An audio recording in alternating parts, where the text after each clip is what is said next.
सर्वांचं या पत्रकार परिषदेमध्ये मी स्वागत करतो। महाराष्ट्र विधानमंडळाचं पावसाळी अधिवेशन उद्यापासून सुरू होणार आहे। महायुती सरकारचं हे चौथं अधिवेशन आहे। हे विशेष अधिवेशन पकडून सध्या राज्यभर सर्वीकडे पाऊस पडतो आहे। बहुतांश ठिकाणी समाधानकारक पाऊस आहे, काही ठिकाणी अतिवृष्टी आहे, काही तालुक्यांमध्ये अजूनही थोडी पावसाची कमतरता आहे, पण बहुतांश ठिकाणी पाऊस चांगल्या प्रकारे पडलेला आहे। पेरण्या देखील अतिशय चांगल्या प्रमाणात होत आहेत आणि बियाणं खतं वगैरे उपलब्ध असावीत याकरता राज्याची यंत्रणा कामी लागलेली आहे। विशेषतः खतांच्या संदर्भात काही जिल्ह्यातनं तक्रारी आल्या, त्या तक्रारी ॲड्रेस करण्याचं काम देखील चाललेलं आहे। आजच्या या अधिवेशनाच्या पूर्वसंध्येला आम्ही विरोधी पक्षाला चहापानाकरता बोलवलं होतं, परंतु नेहमीच्याच पद्धतीनं विरोधी पक्षाने चहापानावर बहिष्कार टाकला आहे आणि हा बहिष्कार टाकत असताना त्यांनी एक भलं मोठं पत्र आम्हाला दिलेलं आहे। पत्र मोठं असलं तरी मजकूर मोठा नाही आहे। मागच्या पत्रातले जे मुद्दे आहेत तेच मोठा फॉन्ट त्या ठिकाणी टाकून त्यांनी दिलेले आहेत। एक दोन नवीन विषय फक्त त्याच्यामध्ये मांडलेले आहेत, पण मराठीचा विषय अत्यंत महत्त्वाचा असल्यामुळे मी त्यांच्या निदर्शनास आणून देतो की त्यांच्या पत्रामध्ये व्याकरणाच्या 24 चुका आहेत,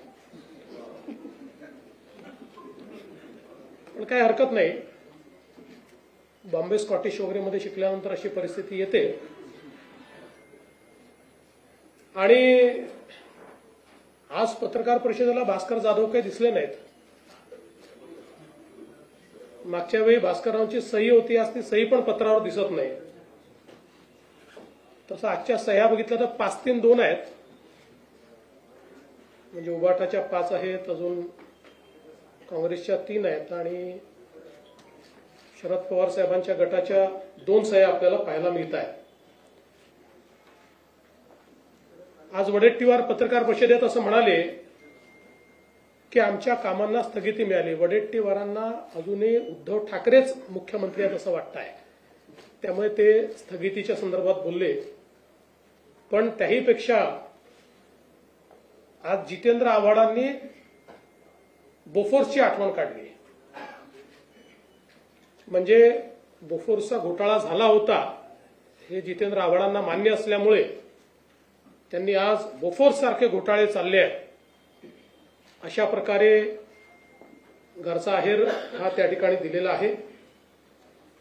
आणि मला असं वाटतं की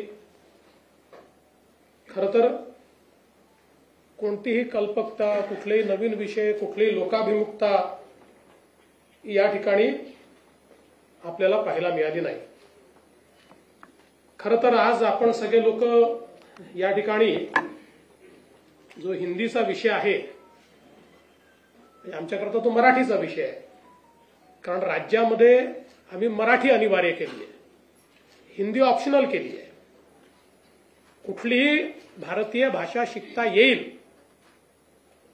अशा प्रकारचा निर्णय आम्ही घेतलेला आहे, पण तरी देखील झोपलेल्याला उठवता येतं, झोपेचं सोंग घेतलेला उठवता येत नाही।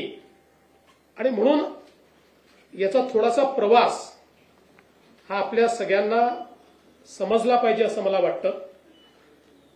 खरं म्हणजे राष्ट्रीय शैक्षणिक धोरण सर्वात आधी कर्नाटकने लागू केलं, मग मध्य प्रदेशने, मग तेलंगणाने आणि मग उत्तर प्रदेशने। 21 सप्टेंबर 2020 रोजी महाराष्ट्राचे तत्कालीन मुख्यमंत्री उद्धव ठाकरेजी यांनी हे शैक्षणिक धोरण कशा प्रकारे लागू करायचं याकरता एक तज्ज्ञ समिती नियुक्त केली होती। 16 ऑक्टोबरला त्याचा GR 16 ऑक्टोबर 2020 रोजी उद्धवजींच्याच नेतृत्वाखाली हा GR निघाला आणि अतिशय नामवंत अशा प्रकारचे शास्त्रज्ञ अभ्यासक डॉक्टर रघुनाथ माशेलकर साहेबांच्या अध्यक्षतेखाली 18 लोकांची कमिटी तयार करण्यात आली। या 18 लोकांमध्ये कोण कोण होते? डॉक्टर सुखदेव थोरात, मुंबई विद्यापीठाचे कुलगुरू डॉक्टर सुहास पेडणेकर, SNDT महिला विद्यापीठाच्या कुलगुरू प्राध्यापक शशिकला वंजारी, डॉक्टर बाबासाहेब आंबेडकर मराठवाडा विद्यापीठाचे कुलगुरू डॉक्टर प्रमोद येवले, माजी कुलगुरू मुंबई विद्यापीठ डॉक्टर राजन वेळुकर, नागपूर विद्यापीठ माजी कुलगुरू डॉक्टर विलास सपकाळ, ICTचे माजी कुलगुरू प्राध्यापक GD जाधव, DY पाटील विद्यापीठाचे कुलपती डॉक्टर विजय पाटील, आंतरराष्ट्रीय सल्लागार नितीन पुजार, तंत्र शिक्षण संचालक डॉक्टर अभय वाघ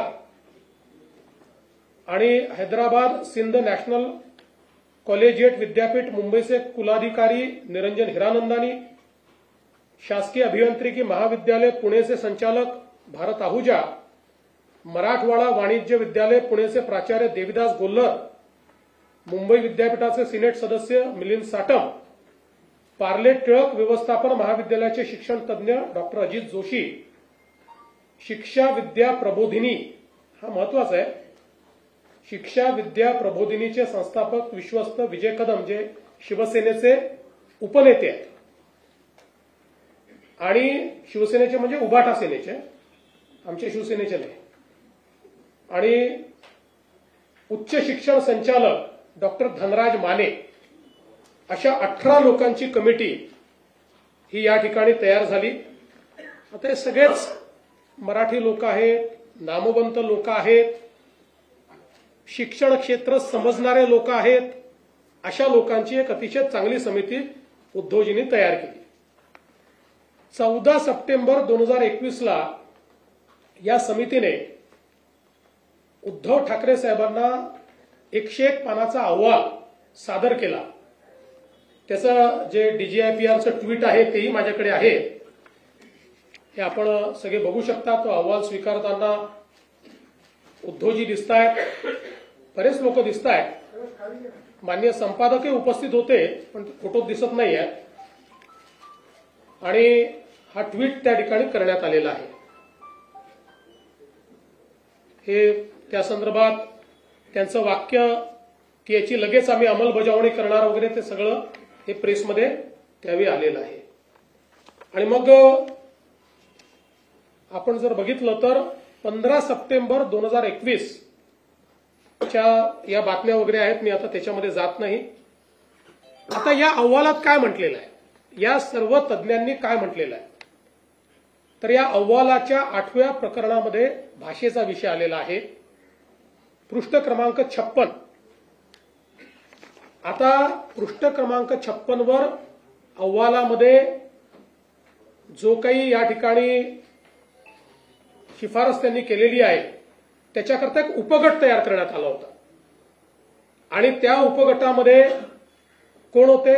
भाषेच्या उपगटामध्ये डॉक्टर सुखदेव थोरात, नागनाथ कोतापल्ले, अजून काही सदस्य होते, पण यात भाषेच्या या उपगटामध्ये महत्वाचे सदस्य होते विजय कदम, उबाठाचे उपनेते विजय कदम हे या उपगटाचे नेते होते किंवा यातले प्रमुख होते।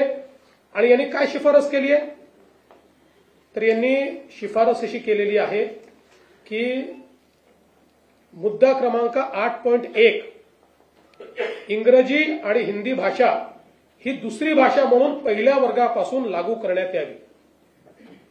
1ली ते 12वी असे 12 वर्ष विद्यार्थी इंग्रजी शिकतील तर त्याला इंग्रजी भाषेची जाण येईल आणि आवश्यक पुस्तके वाचता येतील अभियांत्रिकी, वैद्यकीय आणि अन्य तांत्रिक व्यावसायिक अभ्यासक्रमांसाठी ते सज्ज असतील. उच्च शिक्षण संस्थांमधून मराठी शिकवण्याला प्राधान्य द्यावेच लागेल, पण त्याच वेळी इंग्रजी आणि हिंदी ही दुसरी भाषा पहिल्या वर्गापासून ते 12वी पर्यंत सक्तीची करण्यात यावी. आवश्यकता भासत असेल तर महाविद्यालयीन शिक्षणाच्या 3 किंवा 4 चौथ्या वर्षाच्या पदवी अभ्यासक्रमामध्येही हिंदी सक्तीची करावी. आता कोणी म्हटलंय, उद्धवजींनी तयार केलेल्या समितीमध्ये ज्यात उबाठा सेनेचे उपनेते हे सदस्य आहेत, त्यांनी केलेली ही शिफारस आहे. खरं म्हणजे हे रिकमेंडेशन आता इंग्रजीमध्येही आहे, ते पुन्हा मी वाचून दाखवत नाही. आता आपण जर बघितलं तर 14 सप्टेंबर 2021 रोजी हा अहवाल सादर झाल्यानंतर तो मंत्रिमंडळापुढे आला आणि 7 जानेवारी 2022ला त्याचं इतिवृत्त कायम झालंय. आपल्याला पाहिजे असेल तर त्या इतिवृत्ताची कॉपी देखील मी दाखवतो. हे सही आपण ओळखतो उद्धवजींची, म्हणून मी तुम्हाला दाखवतो ती.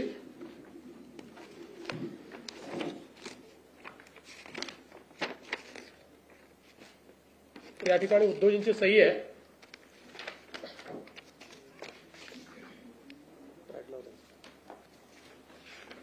ठीक आहे. मुख्यमंत्री उद्धव ठाकरेंची सही आहे कॅबिनेट निर्णयावर. मिनिट्सवर म्हणजे कन्फर्म झालेली आहेत मिनिट्स, ही त्यांची उद्धवजींची सही याच्यावर आहे. त्यामुळे याच्यामध्ये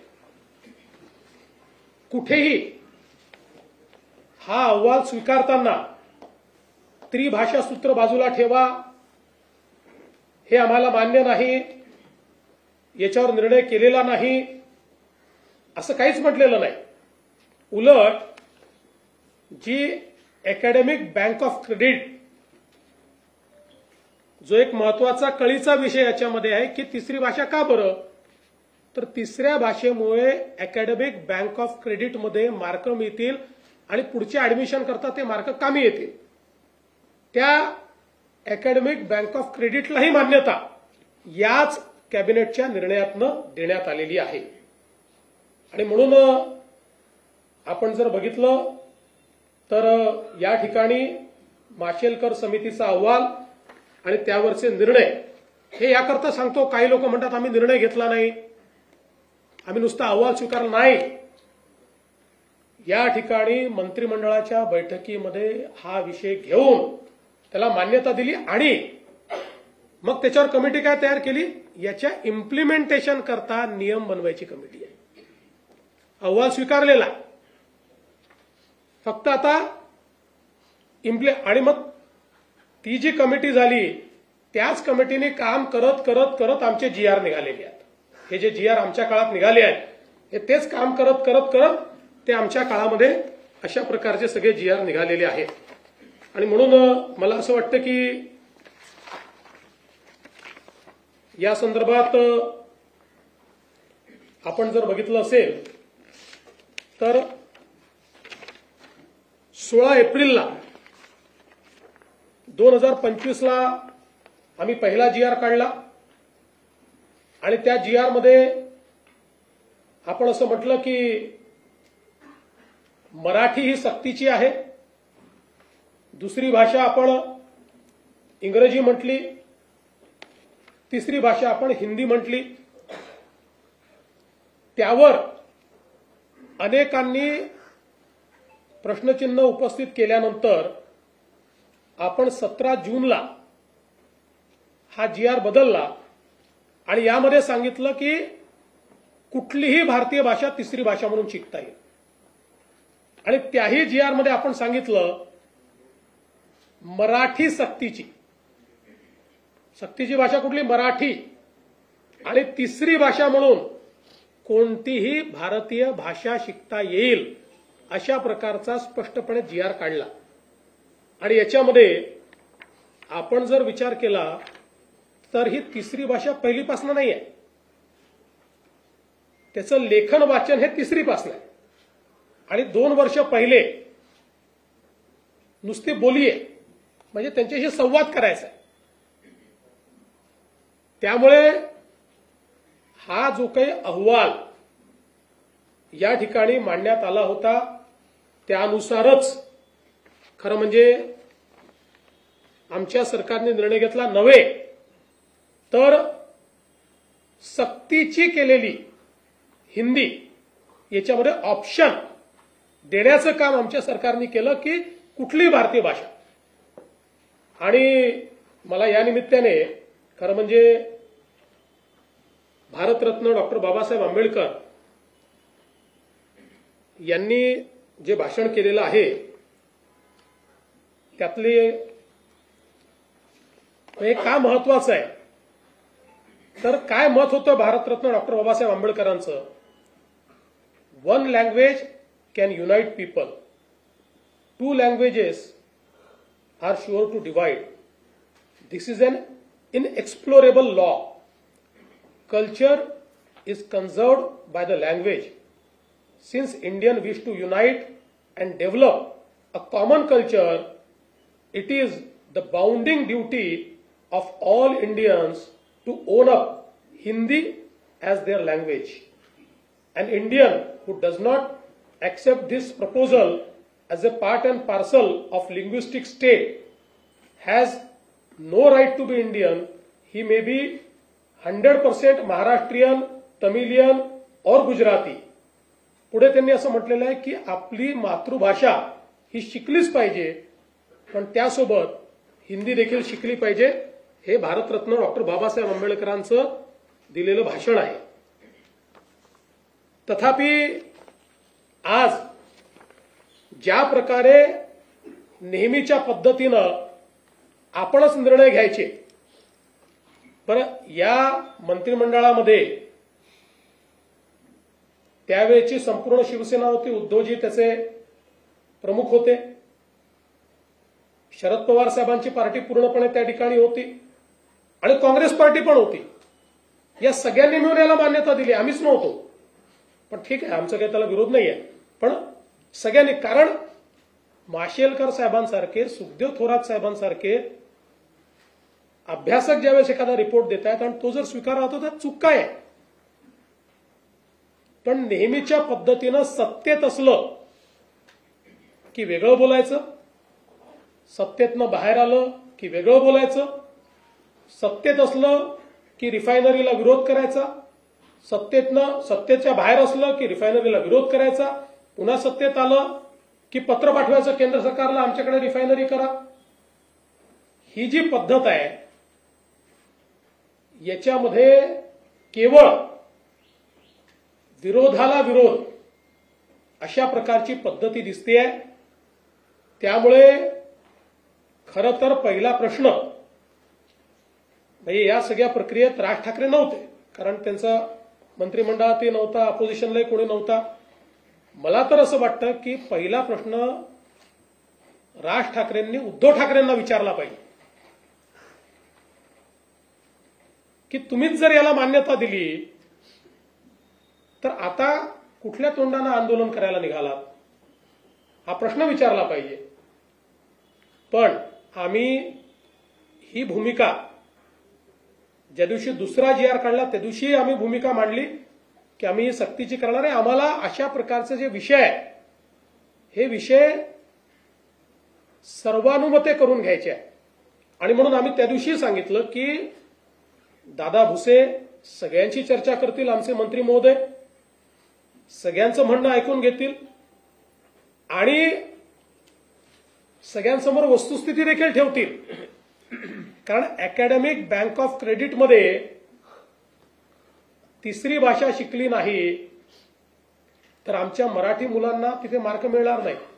पण इतर मीडियमचे जे लोक आहेत, इंग्रजी मीडियमचा जो आहे त्याला त्या ठिकाणी मराठी ही कंपल्सरीच आहे, अनिवार्य आहे. गुजराती मीडियम वाल्याला त्या ठिकाणी मराठी आणि इंग्रजी ही अनिवार्यच आहे. त्यामुळे त्यांना 3 भाषा सूत्राचा फायदा मिळून अकॅडमिक बँक ऑफ क्रेडिटमध्ये क्रेडिट मिळतील आणि आपल्या मराठी मुलांना मात्र ते मिळणार नाहीत. आणि मग या अकॅडमिक बँक ऑफ क्रेडिटच्या माध्यमातून उद्या ज्यावेळेस त्यांच्या प्रवेशाचा विषय येईल त्यावेळी आमचे मराठी मुलं नेमके तिथे मागे पडतील. आणि म्हणून ही सगळी वस्तुस्थिती सगळ्या नेत्यांसमोर मांडावी, अभ्यासकांसमोर मांडावी. काही नवीन नेते देखील तयार झालेले आहेत, त्यांच्या समोर ती मांडावी आणि त्यानंतर एक सांगोपांग अशा प्रकारचा निर्णय घ्यावा.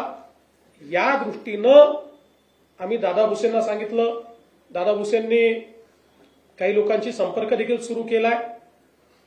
पण मला असं वाटतं की याच्यावर चुकीच्या पद्धतीचं राजकारण जे आहे हे करणं चाललंय. आणि म्हणून आज मंत्रिमंडळाच्या बैठकीमध्ये आम्ही याच्यावर सांगोपांग चर्चा केली आणि आम्ही असा निर्णय केलेला आहे की त्रिभाषा सूत्राच्या संदर्भात ही भाषा कुठल्या वर्गापासून लागू करावी, ती कशा प्रकारे करावी, कुठली करावी, काय मुलांना चॉईस द्यावा, याचा निर्णय करण्याकरता राज्य सरकारच्या वतीनं डॉक्टर नरेंद्र जाधव यांच्या नेतृत्वात एक कमिटी तयार करण्यात येईल.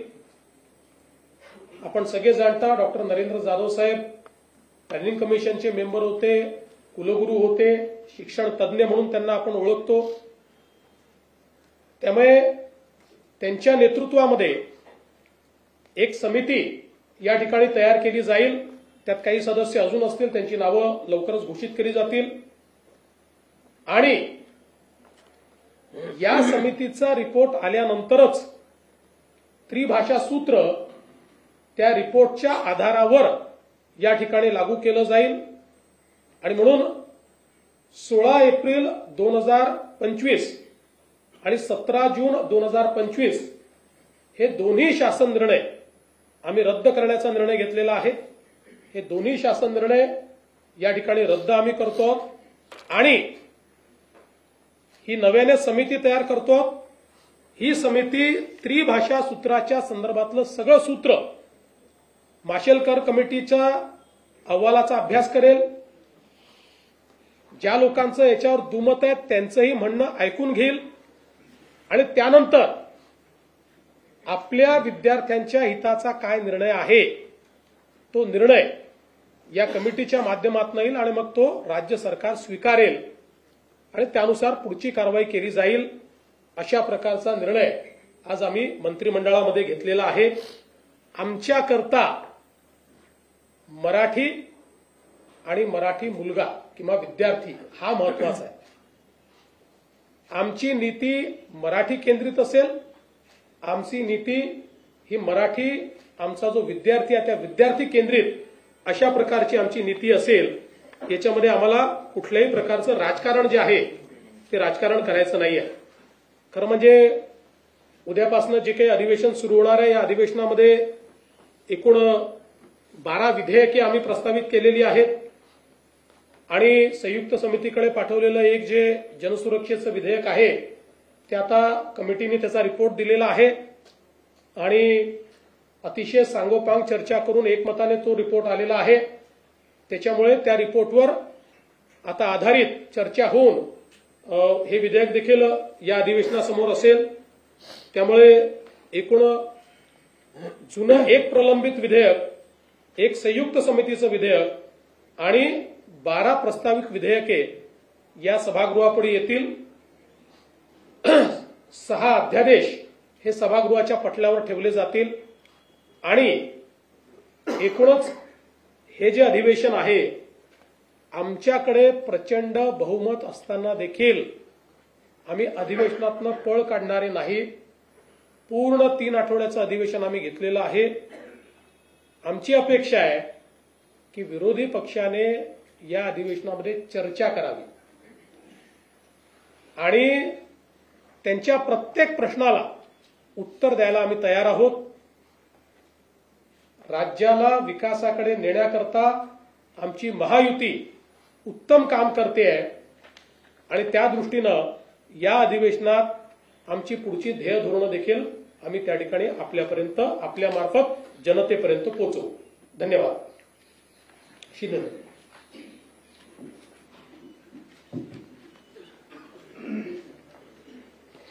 सर्व पत्रकारांचं स्वागत.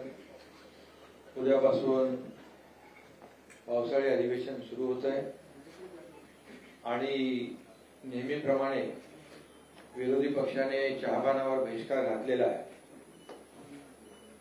जनतेच्या प्रश्नावर त्यांना सभागृहामध्ये काय बोलायचंच नसतं, पायऱ्यांवरच बोलायचं असतं आणि त्यामुळे निवडणुकीत झालेल्या विधानसभेच्या जनतेने त्यांच्यावर बहिष्कार टाकला आणि महायुतीला लँडस्लाईड मॅन्डेट दिलं. मला वाटतं झालेल्या पराभवातून अद्याप ते सावरलेले नाही आणि त्यामुळे त्यांनी मगाशी मुख्यमंत्री महोदयांनी सांगितलं ते पत्र त्याचं साईज वाढलेली आहे, कारण त्यांच्या विरोधी पक्षाच्या आमदारांची संख्या कमी झाल्यामुळे पत्राची साईज वाढवलेली दिसते, मांड मोठा केला. त्यामुळे मला वाटतं खरं म्हणजे सरकार सकारात्मक आहे. चर्चा करण्यासाठी अधिवेशन लोकांना प्रश्नाला लोकांच्या वाचा फोडण्यासाठी असतं, न्याय देण्यासाठी असतं आणि त्याचबरोबर लोकांचे विविध प्रश्न सोडवणूक करून घेण्यासाठी आपलं अधिवेशन असतं. परंतु विरोधी पक्ष सातत्याने या ठिकाणी आपण पाहिलंय की चहापानाचं ते जाऊ द्या, परंतु सभागृहामध्ये जेव्हा चर्चा असते त्यावेळेस सभागृहातल्या चर्चेमध्ये भाग न घेता फक्त राजकारण करण्यामध्ये ते वेळ घालवतात.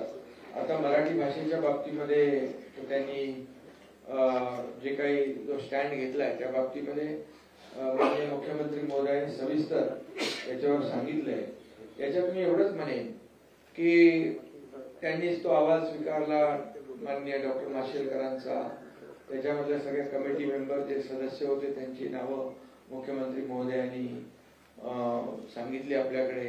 त्यातले कोण कोण म्हणजे मी कोणावर असं टीका करू इच्छित नाही, पण काही नावं जी घेतली त्या नावांच्या बद्दल आपल्यालाही माहिती आहे आणि म्हणून तो अहवाल स्वीकारला, त्याला मान्यताही दिली कॅबिनेटमध्ये. आणि म्हणजे एक प्रकारे जेव्हा सत्तेमध्ये आपण असतो तेव्हा एक विचार असतो, सत्तेच्या बाहेर असतो तेव्हा दुसरी भूमिका असते. ही दुटप्पी भूमिका घेण्याचं काम म्हणजे एक प्रकारे चोराच्या उलट्या बोंबा कशा असतात हे या माध्यमातून या ठिकाणी त्यांच्या कृतीतून या ठिकाणी दिसून आलेलं आहे आणि मी त्याच्यात डिटेलमध्ये आता तरी जात नाही. परंतु मी एवढंच सांगू इच्छितो, मुख्यमंत्री महोदयांनी तर ते सगळं अत्यंत त्याचे वस्तुनिष्ठ अहवाल तुमच्या समोर मांडलेला आहे. त्यामुळे पत्रकारांना देखील आमची विनंती अशी आहे की फक्त तुम्ही जी वस्तुस्थिती आणि वस्तुनिष्ठ अहवाल किंबहुना जे अगोदरच्या मुख्यमंत्र्यांनी घेतलेला निर्णय तो काय होता याला देखील जेव्हा आम्ही सांगतो तेव्हा त्यालाही तुम्ही प्राधान्य दिलं पाहिजे. कारण त्यावेळेस या तिन्ही भाषा अनिवार्य होत्या आणि त्यावेळेस या मुलांवर कुठलाही ताण पडणार नव्हता असं त्यांचं मत होतं. परंतु आता आम्ही तर मराठी सक्तीची केली आहे, मराठी आणि हिंदी सक्तीची नाही ही भूमिका आमची स्पष्टपणे मांडलेली आहे. आणि जेव्हा अनिवार्य शब्द होता तो पण आपण अनिवार्य शब्द काढून टाकला आणि म्हणून महाराष्ट्रामध्ये जे काही ते म्हणतात की मराठीची गळचेपी कधीच होणार नाही. मराठी ही आपली मातृभाषा आहे आणि महाराष्ट्रामध्ये मायबोली मराठी आणि मराठी भाषा हे तर आपण सगळ्या शाळांमध्ये सगळ्या माध्यमांमध्ये मराठी भाषा ही अनिवार्य केली. हे आपल्या सरकारचं काम आहे. मराठी भाषेला अभिजात भाषेचा दर्जा देण्याचं काम आपण केलं. अनेक आता ते मी बाकी याच्यामध्ये जात नाही. आपण मराठी भाषेसाठी अखिल भारतीय मराठी साहित्य संमेलन असतं, पण विश्वातल्या मराठी लोकांना देखील आपल्या राज्यामध्ये आणून अखिल विश्व मराठी साहित्य संमेलन देखील घेतलं. त्यामुळे मराठी बाबतीमध्ये आता जे कुठल्या कुठल्या शाळेत शिकतात त्यांनी आता मग अशी मुख्यमंत्री महोदय बोलले, त्यामुळे मी त्याच्यावर बोलत नाही. फक्त एवढंच आहे की तेव्हा ताण नव्हता, आता अंमलबजावणी करताना कुठला ताण त्यांच्यावर आला याचं देखील विश्लेषण होईलच. परंतु आमची भूमिका स्पष्ट आहे. मराठीला प्राधान्य, मराठी सक्तीची, हिंदी सक्तीची नाही. आणि हे आता जे मुख्यमंत्री महोदयांनी सांगितले, दोन्ही जी आर जे रद्द आम्ही केले, आता जो काही निर्णय आहे तो स्थगित केलाय. आणि हे जे आता आपले जाधव डॉक्टर नरेंद्र जाधव यांची समिती जी आहे त्याच्यात आणखी आता अगोदरच्या समितीमध्ये काही नावं आहेत ती तुम्ही त्याच्यावर मी बोलू इच्छित नाही. परंतु मुलांच्या हिताचा निर्णय, विद्यार्थ्यांच्या हिताचा निर्णय या ठिकाणी घेण्यात यावा अशा प्रकारचा आपली सरकारची भूमिका आहे. आणि आपला विद्यार्थी कुठेही मागे पडू नये हीच भूमिका प्रामाणिकपणे आहे. आणि त्यामुळे आम्ही कुठला इगो ठेवलेला नाही. ते जेव्हा सुरुवातीला अनिवार्य होतं तेव्हा चर्चा झाली, अनिवार्य शब्द ताबडतोब आपण काढून टाकला. आणि त्यामुळे कुठल्याही या शैक्षणिक क्षेत्रामध्ये सरकारला कुठलीही आडमुठेपणाची भूमिका सरकार घेणार नाही, घेतली नाही. आणि अहंकार तर आमच्याकडे बिलकुल नाही. इगो आम्ही कुठलाही निर्णय रेटून नेणार नाही. आता त्या अहंकाराच्या भाषेमध्ये मी काही जात नाही, ते तुम्हाला माहित आहे. आणि त्यामुळे या बाबतीमध्ये मुख्यमंत्री महोदयांनी घेतलेला निर्णय जो आहे, आमची त्यांची चर्चाही झाली, आता कॅबिनेटमध्येही चर्चा झाली. आणि लोकभावना जी आहे, जनभावनेचा आदर करणारे आम्ही लोक आहोत. हे सर्वसामान्य माणसाचं सरकार आम्ही नेहमी म्हणतो. आणि म्हणून जनभावना त्याचा आदर करणं हे आमचं काम आहे. पूर्वी आमचं महायुतीचं सरकार यायच्या पूर्वी काय काय जनभावना, काय काय आदर केले, सन्मान केले आणि काय काय भूमिका स्वतःच्या पुढे रेटण्याचं काम केलं, त्यामुळे राज्याला किती मागे नेण्याचं काम केलं हे तुम्ही सगळ्यांनी पाहिलेलं आहे, त्यामध्ये मी जात नाही. पण जो निर्णय आज मुख्यमंत्री महोदयांनी घेतलाय तो महाराष्ट्राच्या आणि विद्यार्थ्यांच्या, मराठीच्या आणि सर्वच विद्यार्थ्यांच्या हिताचा निर्णय आहे. आणि मला वाटतं याच्यातून चांगला आउटपुट मिळेल. आणि यामध्ये शेवटी मुलं जी आहेत आपल्या देशाचं भवितव्य आहे. आणि त्यामुळे त्यांना जास्तीत जास्त फायदा झाला पाहिजे त्यांच्या शैक्षणिक आयुष्यामध्ये. हीच भूमिका सरकारची आहे, आमची कुठलीही दुसरी भूमिका नाही. आणि मराठीची गळचेपी तर म्हणजे जे आता मगाशी म्हणालो मी, चोराच्या उलट्या बोंबा, ते याच्यासाठीच की त्याचे अनेक उदाहरणं आहेत. पण मी आज ते देऊ इच्छित नाही. मी वेगळेपणाने ती सांगेन सभागृहामध्ये देऊ. त्याचबरोबर त्यांनी आणखी काही प्रश्न विचारले. त्यांच्या ह्याच्यामध्ये भ्रष्टाचाराचा विषय त्यांनी घेतलेला आहे. तर भ्रष्टाचार झाला म्हणून त्याच्यावर आमच्यावर आरोप केले.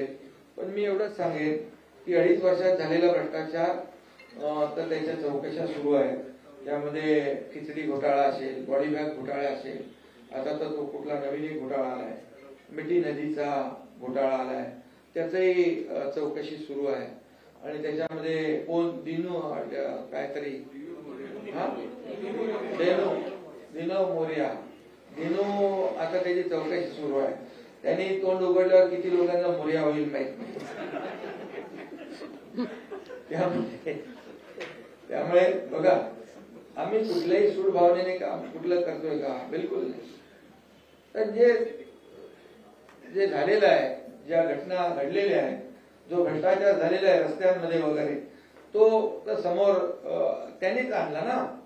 आम्ही एकदा रस्ते, जेव्हा मी मुख्यमंत्री होतो आम्ही दोघांनीच तो निर्णय घेतला ना आपण आयुक्तांना बोलवून, की का बाबा दरवेळी पावसाळ्यामध्ये खड्ड्यातून प्रवास करावा लागतो, अपघात होतात, बळी जातात, का कॉन्क्रीटचे रस्ते करत नाही.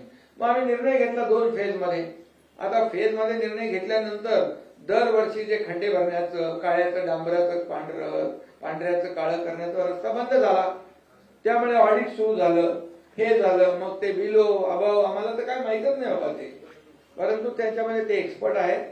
आणि त्यामुळे ह्या सगळ्या ह्याच्यातून जी काही चौकशी आहे आणि ते जे काही सत्य आहे ते सत्य बाहेर येईल. त्यानंतर त्यांनी बाकी त्याच्यामध्ये आणखी बरेचसे काही आरोप केलेले आहेत. पीक विमा वगैरे त्याच्यामध्ये मी काही जात नाहीये. पीक विमा योजना जी आहे ते उलट शेतकऱ्यांच्या म्हणजे कंपन्यांना फायदा होऊ नये, शेतकऱ्यांना फायदा व्हावा म्हणून आपण ती योजना जी आहे ती योजनेचं स्वरूप बदललंय. त्याच्यामध्ये पण त्यांनी काही हे घेतलेलं आहे. पूर्वी ते म्हणाले सौर विजेच्या बिलाबद्दल पण त्यांनी आरोप केलेला. पण मी मुख्यमंत्री महोदयांना धन्यवाद देईन की आतापर्यंतच्या इतिहासामध्ये विजेचं बिल कमी झालेलं कधी आपण पाहिलं नाही. पण आमच्या महायुतीच्या सरकारमध्ये देखील आपण किती 7.5 HP पर्यंत कृषी पंपाला मोफत केलं. ते आजही मोफत आहे आणि आता देखील 10% पर्यंत आपलं बिल कमी होत आहे सर्वसामान्य लोकांचं आणि ते टप्प्याटप्प्याने आणखी कमी होईल. म्हणजे इतिहासामध्ये पहिल्यांदा विजेचं बिल कमी करण्याचा, कमी होण्याचा प्रकार आणि निर्णय पहिल्यांदा झाला.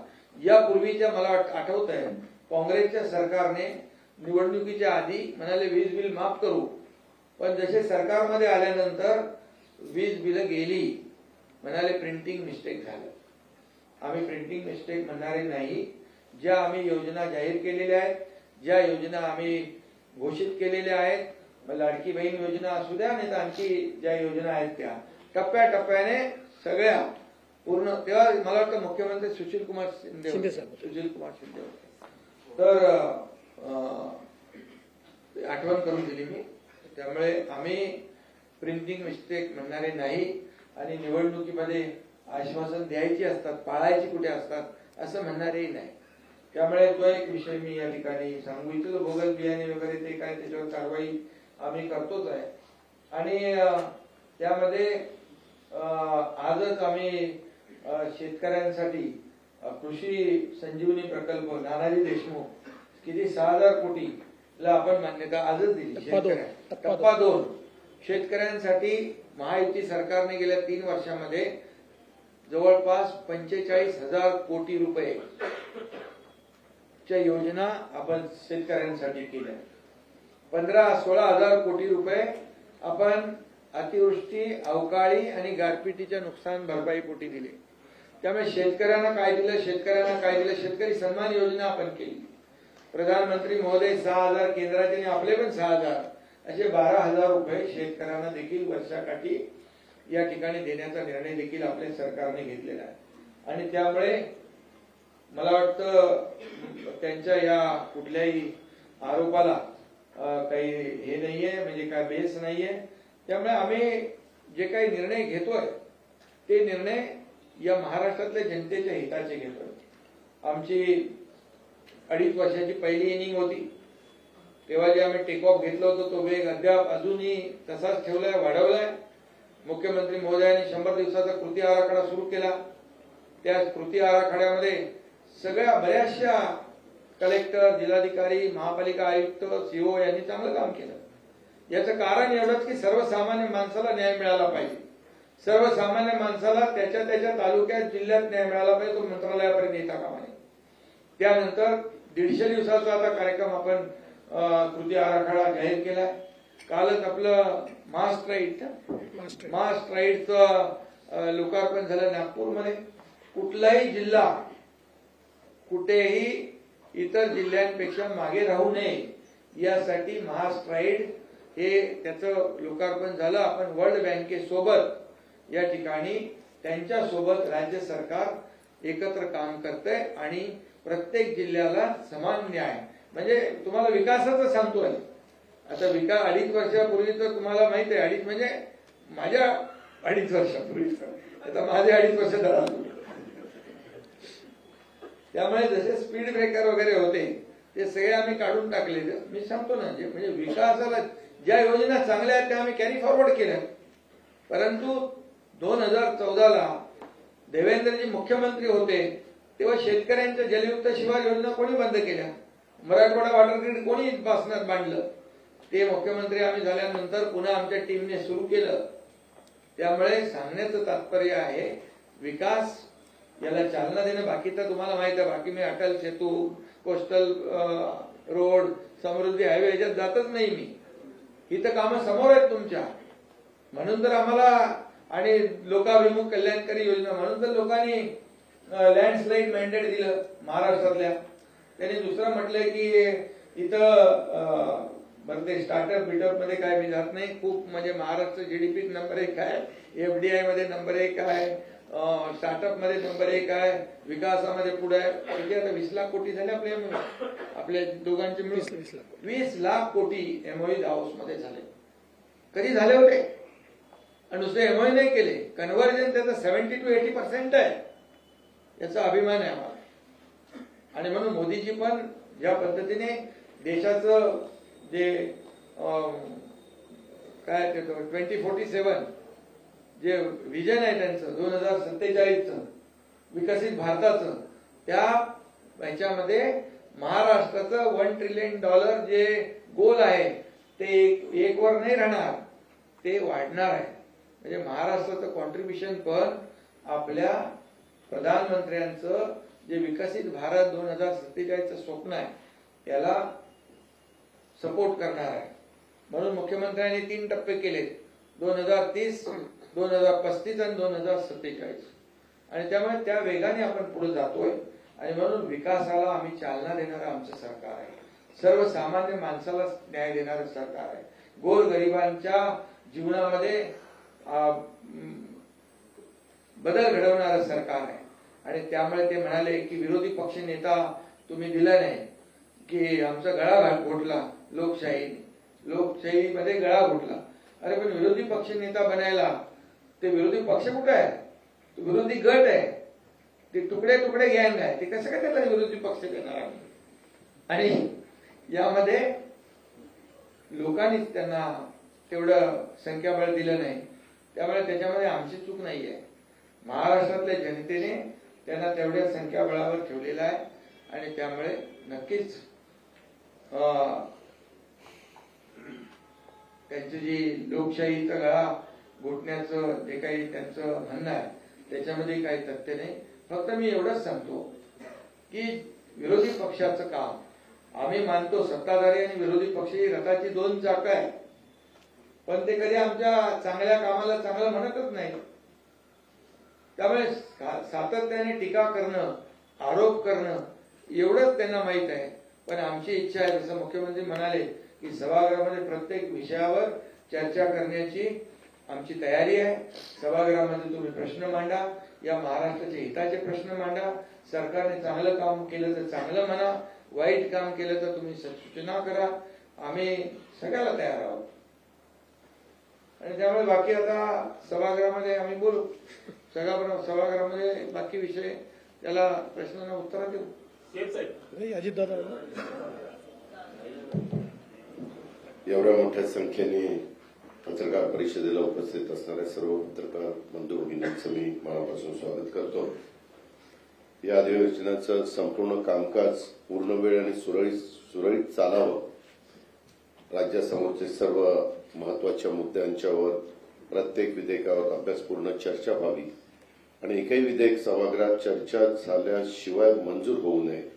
आमदारांना त्यांच्या मतदारसंघातले प्रश्न मांडण्यासाठी पुरेसा वेळ मिळावा आणि सर्वात महत्वाचं म्हणजे विधिमंडळाच्या कामकाजाचा 1 मिनिटही कुठं वाया जाऊ नये, गोंधळामुळे वाया जाऊ नये, असा आमच्या महायुतीच्या सरकारचा प्रयत्न राहणार आहे. आणि त्याच्यामुळे मुख्यमंत्र्यांनी सांगितलं तसं 3 आठवड्याचं अधिवेशन हे पावसाळी अधिवेशन आपण घेतलेलं आहे. उद्याच पुरवणी मागण्या सादर केल्या जाणार आहेत. त्याच्याबद्दलची मान्यता आत्ताच कॅबिनेटनी सादर करण्याच्या करता दिलेली आहे. आणि काही जरी असलं, हे काही चर्चा जरी करत असले तरी खरं त्यांनी आजच्या चर्चेमध्ये भाग घेतला असता तर महत्वाच्या प्रश्नाच्या बद्दल त्याचा ओहापोह करता आला असता. कुठले महत्वाचे प्रश्न चर्चेला घ्यायचे ते पण तिथं सगळ्यांच्या समोर मांडता आले असते. परंतु नेहमीच्या पद्धतीप्रमाणे चहापानावर बहिष्कार, म्हणजे गेले कित्येक वर्ष चहापानावर बहिष्कारच चाललाय. आता ते चहापान रद्दच करावं का काय असं वाटायला लागले. कशाला चहापान ठेवायचं? आमचं आम्ही येऊ, चहापाणी घेऊ, कॅबिनेट करू, पत्रकारांशी बोलू आणि निघून जाऊ, असंच मनात यायला लागलेलं आहे. तसं होणार नाही. त्यांनी जर प्रतिसाद दिला तर जरूर चर्चा करण्याच्या करता, लोकशाहीमध्ये चर्चा करून निर्णय घेणे खूप महत्वाचं असतं आणि त्या प्रकारेच हे महायुतीचं सरकार काम करत राहणार आहे. बाकीच्या सगळ्या महत्वाच्या प्रश्नाच्या संदर्भात दोघंही महोदयांनी आपल्या सगळ्यांच्या समोर गोष्टी मांडलेल्या आहेत.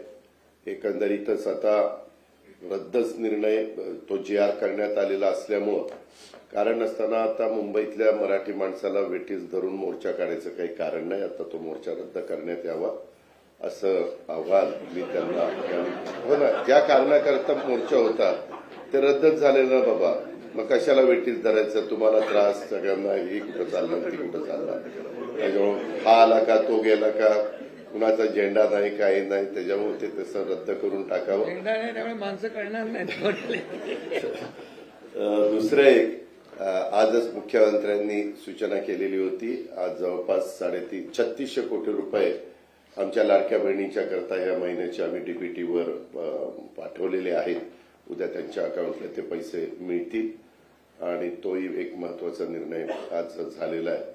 अशा पद्धतीनं आणि बाकीच्या पावसाच्या वगैरेच्या बद्दल कधी नव्हे महाराष्ट्राच्या इतिहासामध्ये जून महिन्यामध्ये धरणांची परिस्थिती काही अपवाद आहेत काही भागातले अपवाद आहेत परंतु कधी एवढ्या मोठ्या प्रमाणावर जून महिन्यामध्ये धरणं भरलेली म्हणजे बऱ्यापैकी भरलेली आपल्याला पाहायला मिळाली नव्हती. अर्थात काही ठिकाणी फार नुकसान पण झालेलं आहे. वाशिम असेल किंवा काही आपला विदर्भाचा भाग आहे ते तिथं बरेच जमीन वाहून वगैरे गेलेली पिकांचं नुकसान झालेलं आहे. त्याचे रितसर पंचनामे करण्याच्या सूचना पण अधिकाऱ्यांना दिल्या गेलेल्या आहेत आणि त्याच्यामध्ये नेहमीच हे सरकार बळीराजाच्या पाठीशी उभं राहण्याचं काम करत असतं. इथून पुढेही ते करत राहील आणि त्यांना पुन्हा कसं आपल्याला उभं करता येईल ह्याबद्दलचं संपूर्ण नियोजन हे महायुतीच्या सरकारने केलेलं आहे आणि अधिवेशनामध्ये ज्या ज्या गोष्टीचे प्रश्न ते उपस्थित करतील विरोधक संख्येने जरी कमी असले तरी त्यांना विचारलेल्या प्रश्नाला समर्पकपणे उत्तरं देणं आणि कारण नसताना कुठला तरी गैरसमज लोकांच्यामध्ये होऊ न देणं. बऱ्याचदा विरोधक फेक नॅरेटिव्ह सेट करण्याचा प्रयत्न करत असतात. तसं काही कारण नाही. त्याला आम्ही अतिशय व्यवस्थितपणे उत्तर देऊ. प्रत्येक प्रश्नाला उत्तर महायुतीच्या सरकारकडे आहे. त्याच्यामध्ये केंद्राची मदत आम्हाला होते पंतप्रधानांची आणि त्यांच्या मंत्रिमंडळाची राज्यातल्या पण सर्व सहकाऱ्यांची मदत होते. या प्रकारे हे अधिवेशन व्यवस्थितपणे पार पाडलं जाईल ही खात्री मी आपल्याला देतो. थांबतो. धन्यवाद. अरे एका वेळी एकाने विचारलं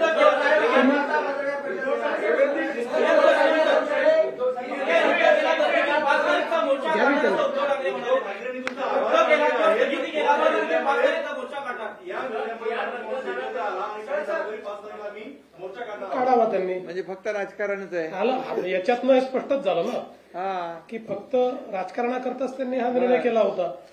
विद्यार्थ्यांची आता तर ते एक्सपोज झाले आहे पूर्णपणे त्यांनीच घेतलेला निर्णय आहे. मला त्या निमित्तानं मराठी माणसांना सांगायचंय महाराष्ट्रातल्या जनतेला सांगायचंय हा निर्णय रद्द झालेला आहे. कुणी मोर्चाला प्रतिसाद देऊ नये. धन्यवाद.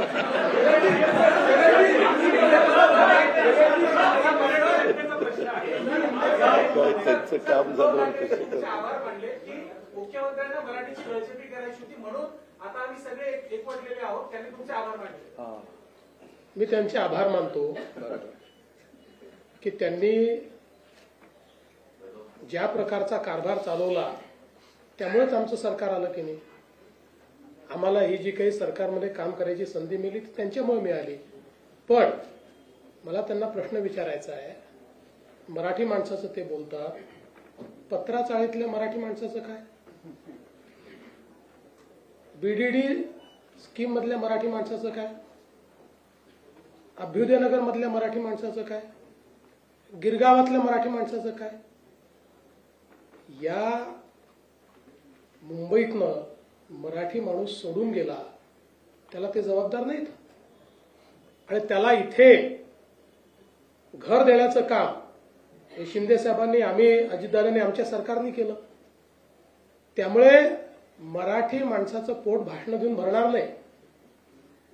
मराठी माणसाच्या गोष्टी करायच्या आणि धन्नासेठांच्या पाठीशी उभं राहायचं ही जी त्यांची नीती होती आज त्यांच्यापुढे हा देखील प्रश्न योग्य विचारू. मगाशी आम्ही सांगितलं सभागृहामध्ये सांगू की मुंबईच्या महानगरपालिकेच्या मराठी शाळा कोणी बंद केल्या. त्या कशा सीबीएसईकडे गेल्या त्यातल्या मराठीची काय अवस्था झाली हे सगळ्या गोष्टी आमच्याकडे आहेत, काळजी करू नका. स्टॉक भरपूर आहे, योग्य वेळी बाहेर काढू.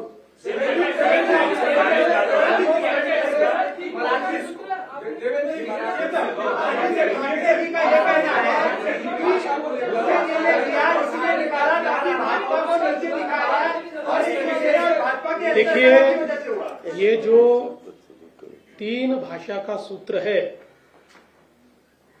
जो नई शिक्षा नीति ने दिया है, उसके ऊपर श्रीमान उद्धव ठाकरे ये जिस समय महाराष्ट्र के मुख्यमंत्री थे, उन्होंने डॉक्टर माशेलकर जी की कमेटी तैयार की थी. उस कमेटी ने रिपोर्ट देकर पहले क्लास से मराठी के साथ साथ हिंदी और अंग्रेजी अनिवार्य की जाए, कंपलसरी की जाए, इस प्रकार का रिपोर्ट दिया. उस रिपोर्ट को उद्धव जी की कैबिनेट ने स्वीकारा. कैबिनेट के निर्णय के मिनट्स ऑफ द मीटिंग पर श्रीमान उद्धव ठाकरे जी, इनकी सिग्नेचर है और अब उस पर वो राजनीति कर रहे हैं. हमने ये बार बार बताया कि मराठी अनिवार्य है और कोई भी भारतीय भाषा आप सीख सकते हो, किंतु इनका विरोध हिंदी को है, इनका विरोध हिंदी भाषा को है.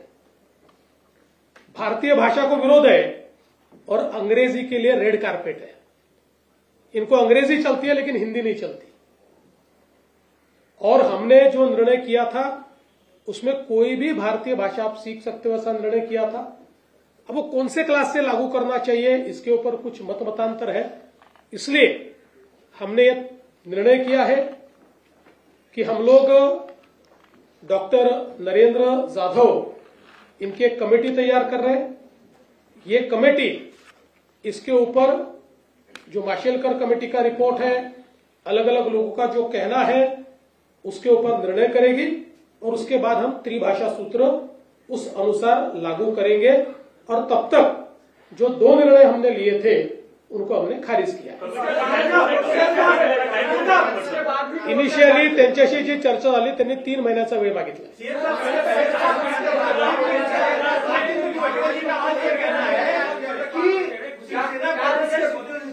उन्होंने जिहाद इसलिए निकाला ताकि भाजपा को नीचा दिखाया जाए और ये शिवसेना और भाजपा के अंतरकला की वजह से हुआ है. किसने बोला ये? आदित्य ठाकरे ने अजीत की तारा में आज दोपहर को प्रेस कॉन्फ्रेंस. अजीत ठाकरे नहीं, उनका तो मैंने वीडियो देखा. उन्होंने तो कहा हिंदी सीखनी चाहिए और उन्होंने कहा कि हिंदू हृदय सम्राट शिवसेना प्रमुख बाला साहब ठाकरे जी ने उनको कहा था हिंदी सीखने के लिए. उसके बाद भी जिस तरीके से मोर्चा निकालने ठाकरे के मोर्चे को लेकर माझ्या शुभेच्छा आहेत, त्यांनी एकत्र राहावं. मोर्चा निकालने के लिए अभी भी तैयार है और कहना है कि मराठी भाषा के मुद्दे पर. देखिए, इससे ही ध्यान में आ गया कि उनको केवल राजनीति करनी है. मैं इतिहास के 10 चीजें बता सकता हूं कि केवल मराठी आदमी का नाम आगे करके उद्धव ठाकरे जी ने किस प्रकार से मराठी आदमी को ही इस मुंबई के बाहर निकाला है और उसी मराठी आदमी को मुंबई में वापस लाने का काम हमारी महायुति की सरकार ने किया है. धन्यवाद. नहीं, वो तो राजनीति है ना. और अजीत दादा ने बोला है कोई मराठी आदमी जाएगा नहीं.